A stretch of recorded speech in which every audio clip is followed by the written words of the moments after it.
Alright, so in this video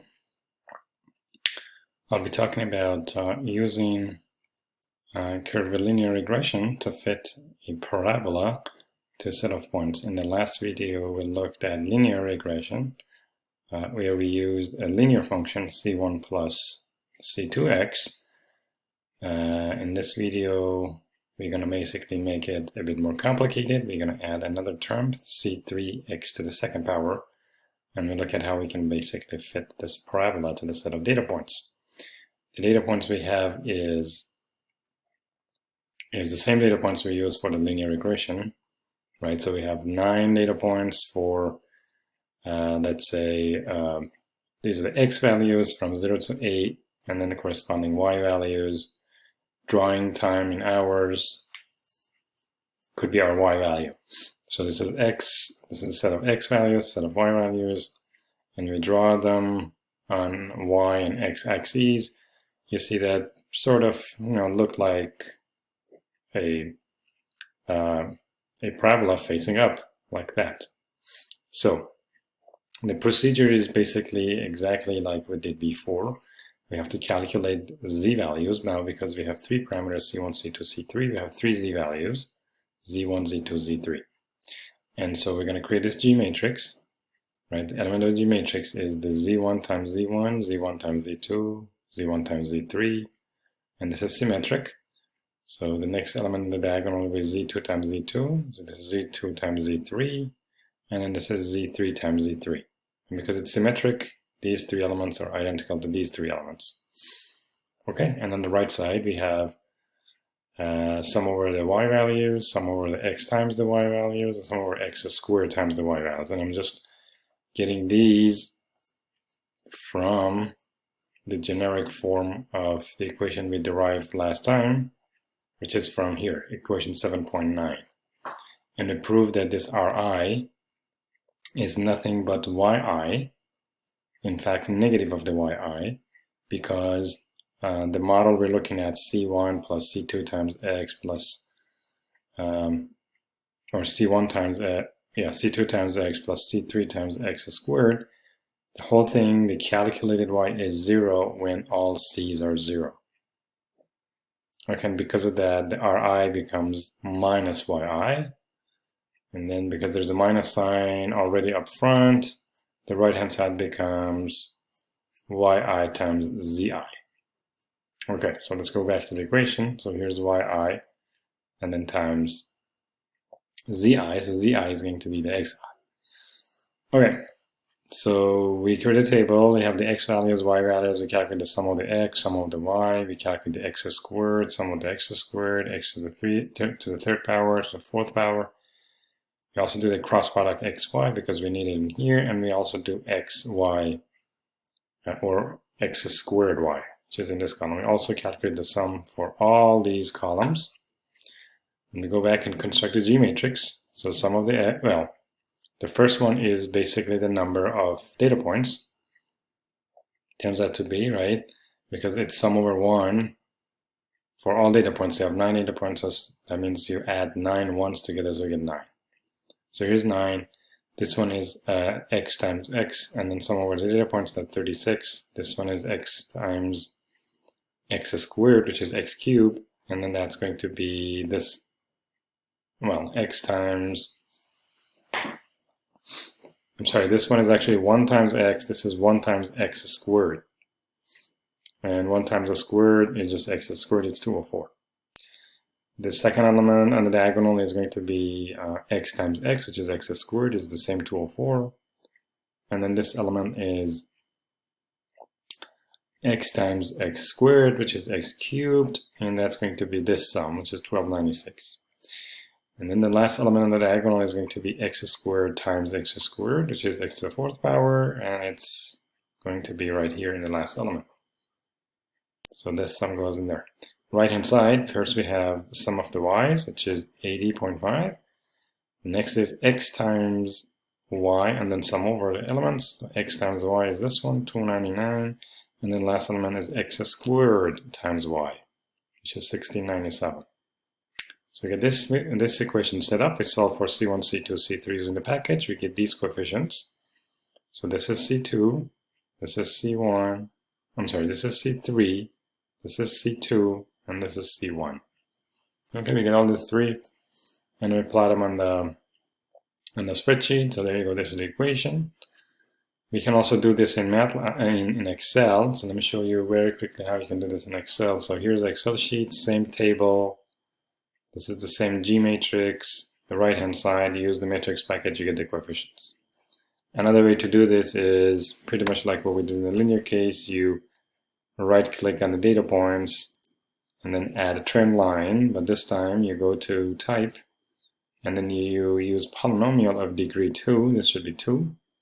And in options, we're going to show it on the curve. So this is it. We can also make it bigger. So this is, let's say, font 16. We can move it up. And there you go. This is the same coefficients we get. If you compare, this is C3. So here's C3. This is C2. And here's C2. And this is C1 right here. So the same equations we get through the equation solving, we get from the MATLAB. From Excel trend line. Okay, so that was example 7.2 in the textbook. We can also measure how good our fit is. So if I show like this parabola and ask, whether this fit is good or bad, we don't have any idea to measure the goodness of the fit. So one way to do that is to look at a residual plot. So we can go ahead and show the residual plot. So here's the residual plot for this problem. We can go, let's see, does it have the residual plot? Yes, this is the residual plot for just the data set we looked at. So on the y-axis we have the residual, and residual is nothing but, well, we have to calculate the y, and then subtract it from the experimental values, which let's say is this column. We can actually add, let me see, can I add a column here? We say y calc, and this is going to be this times x squared plus this times x plus this. But because I want to drag down, I have to freeze the coefficients like so. Okay, so this is y squared, this is y calc. Drag it down, and then I'm going to add a couple of columns here.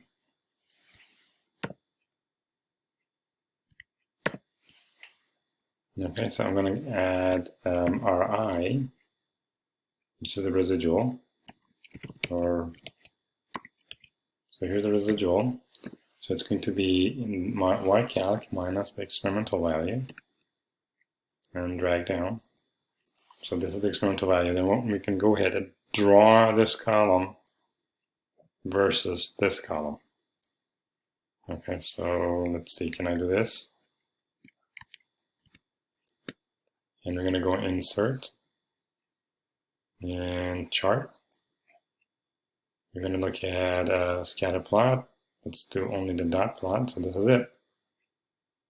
So this plot we get, so on the x-axis we have the x values, on the y-axis we have the residual. And this is pretty much like this, right? So the maximum is 0.8, minimum is minus 0.8.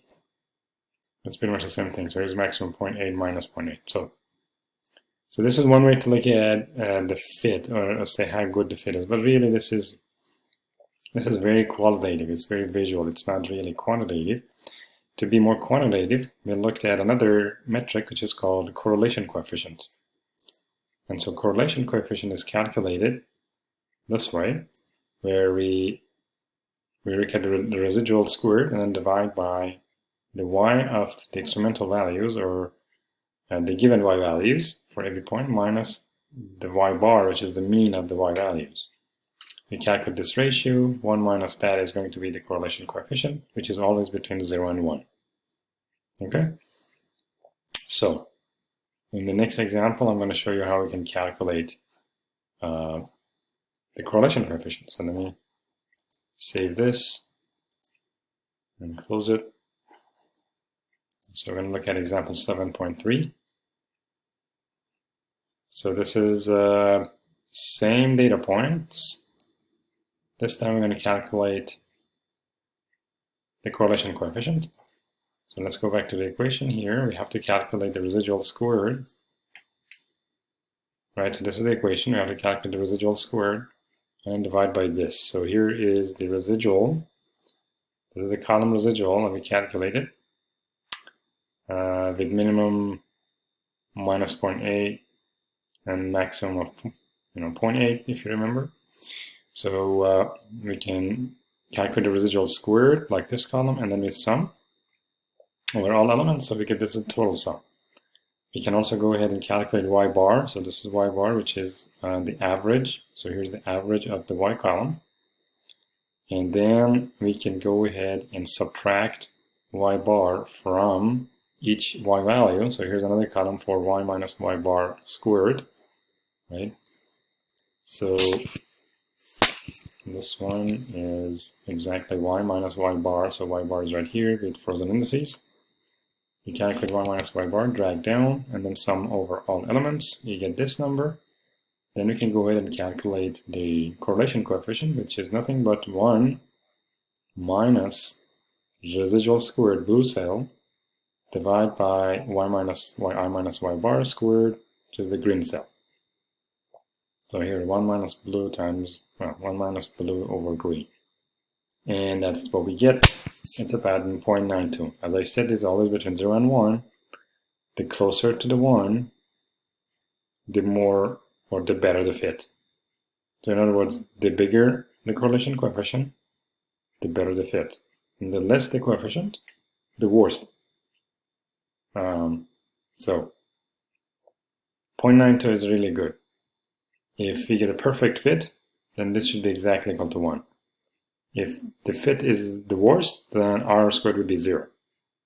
Okay? So that was basically the idea of correlation coefficient, which tells us sort of how good the fit is.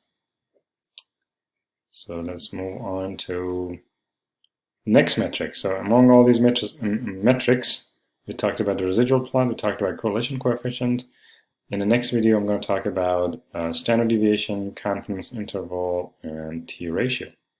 So stay tuned for the next video on regression analysis.